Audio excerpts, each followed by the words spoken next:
Les casse-cou, chapitre 6. Pourquoi fais-tu toujours la grimace lorsque tu entres à la clinique demande Élise au moment où la porte claque derrière moi. Elle est dans l'air de réception, époussetant le comptoir.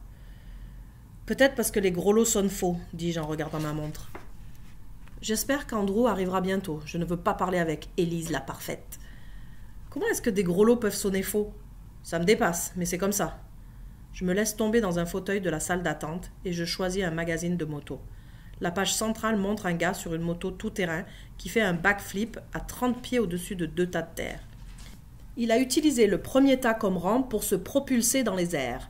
Il a prévu atterrir sur la pente arrière du second.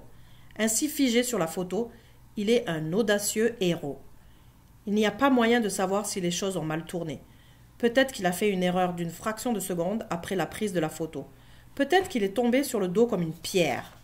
Peut-être que la moto est tombée sur lui. Il est peut-être dans une chaise roulante en ce moment. A-t-il des regrets? Non. Il faut prendre des risques, sinon la vie est ennuyante. Mais peut-être qu'il a quelques regrets inavoués. Peut-être qu'il aurait dû vérifier sa moto avec plus de soin avant de partir. Peut-être qu'il aurait dû étudier le terrain plus attentivement. Je jette le magazine sur la table. Le gars est probablement encore en train de faire des backflips dans des compétitions de freestyle. Il y a des tas d'amis et de fans, et il vit richement de ses gros prix en argent. Et moi, je suis assis ici dans une clinique de physiothérapie avec une fille qui ne comprendra jamais rien de tout ça. « Prendrais-tu un thé ou un café ?» demande-t-elle. Je fais signe que non. « Tu prends cette expérience de travail pas mal au sérieux, n'est-ce pas ?» Elle fronce les sourcils et lève le nez. « Je prends tout au sérieux, pas comme certains qui ne vivent que pour s'amuser. »« Tu penses que je viens ici pour m'amuser ?» dis-je d'un ton venimeux. Elle a l'air surprise, puis elle baisse les yeux. « Non, je voulais seulement dire, je sais ce que tu voulais dire, et d'ici à ce que tu sois reçu physiothérapeute, j'aimerais mieux que tu t'en tiennes à l'époussetage. » Les grelots tintent. « Bonjour Kip, dit Andrew sans sourire. Tu es à l'heure, comme toujours. Bonjour Élise. Ce bureau est propre comme un sous-neuf. Je ne sais pas comment je me débrouillais avant que tu arrives. » Elle rayonne. Je me lève et me dirige vers la salle d'entraînement. « Kip, tu m'as l'air un peu raide aujourd'hui. Qu'est-ce qui se passe ?» J'attends que nous ayons refermé la porte de la salle. J'ai peut-être un peu exagéré il y a quelques jours, mais je fais des progrès, n'est-ce pas? Dans combien de temps est-ce que je vais avoir fini? Andrew soupire et s'assoit. Il regarde ses souliers. Il ne lève même pas les yeux lorsqu'Élise entre discrètement. Kip, je dois être honnête avec toi. Tu as besoin d'au moins 2 autres mois de physio. Tu ne retrouveras jamais la même ampleur de mouvement. Nous en avons déjà discuté, mais pour que tu guérisses le mieux possible, il faut que tu suives un programme. C'est ce que j'ai fait, non? Son ton triste et inquiet me fait paniquer. Il l'a dit lui-même, je suis un patient exemplaire. Oui, Kip, tu es mon champion.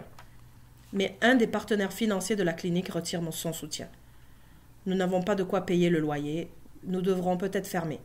Tu ne vas pas recevoir les 2 derniers mois de traitement dont tu as besoin, à moins que... « À moins que quoi ?» demande Élise de façon urgente. « À moins qu'on puisse trouver à peu près 2 000 $ pour que la clinique reste ouverte jusqu'à l'arrivée de la nouvelle subvention du gouvernement. » 2 000 $? Personne à Piver n'a autant d'argent à investir, dit Élise d'un ton découragé. Andrew acquiesce la tête. Je sais, je n'ai appris la nouvelle que cette semaine et je suis très inquiet. J'aimerais pouvoir trouver une solution, mais c'est peine perdue. Il soupire, se lève et s'efforce de sourire. Bon, ça suffit, je regrette de vous en avoir parlé. On n'est pas venu ici pour rien. Élise, les gros ballons, s'il te plaît. Kip, tu dis que tu as exagéré l'autre jour? Quels muscles te font mal et qu'as-tu fait exactement? Je vois Élise qui tourne la tête de mon côté. Elle est beaucoup trop intéressée par ma réponse. Ça va mieux maintenant, mais pourriez-vous me donner un nouveau programme pour quelque chose? Un nouveau programme? Pour renforcer certains muscles que je n'utilise pas normalement. Renforcer quels muscles? Et pourquoi? Eh bien, je pense à m'inscrire à un concours athlétique à l'école. Je dois avancer en me balançant le long d'une poutre. Je me mets à cheval sur un banc et je mime la façon dont j'ai l'intention de me déplacer le long de la poutre du pont. « Tu blagues ou tu es sérieux ?» dit Andrew avec un large sourire. « Je prends tout au sérieux, dis-je en laissant un regard oblique à Élise. Même la course à une jambe. « Tu devrais être bon là-dedans, dit-il en riant. Crois-le ou non, j'ai gagné une course à une jambe lorsque j'étais à l'école intermédiaire. Mais on courait debout à 2. J'ai gagné parce que j'ai trouvé la façon de m'entraîner, dit-il en riant. T'inquiète pas, on va te trouver une technique gagnante. Je pense que tu dois utiliser le haut de ton corps plutôt que tes jambes. Il se met à cheval sur le banc et se propulse vers l'avant de ses pommes. L'une par-dessus l'autre, comme un saute-mouton. Cette position devrait être très efficace, dit-il. Je souris et je me mets à perfectionner la nouvelle technique.